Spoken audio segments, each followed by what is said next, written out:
said you were self-taught. Who did you listen to growing up, and what kind of like tips could you give for someone that's trying to self-teach themselves? I've lived many lives.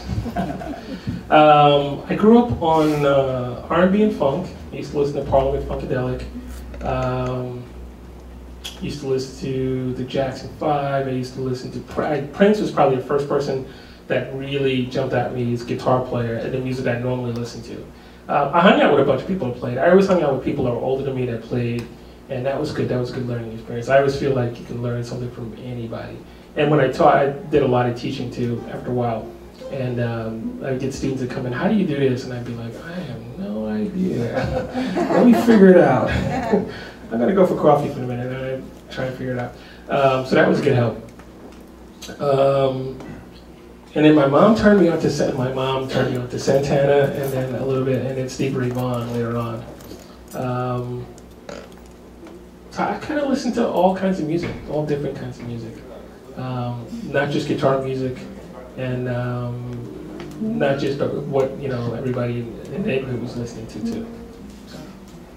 I'm producing a country artist right now, and I'm glad that I've been listening to country for the last 4 or 5 years. Actually, it's modern country. Should I play one more song before we get the jam going? Yeah.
You guys have any questions before we start the jam? You know, I still read the guitar magazines, and now, since I produce and engineer, I read like Recording and Mix magazine and stuff like that. And my wife was always going, "Why do you have all these magazines around? You read it already. Why, you know, throw it away?" And I collect the magazines, and for a later time, I remember reading. I just started doing this country record, and 2 months ago.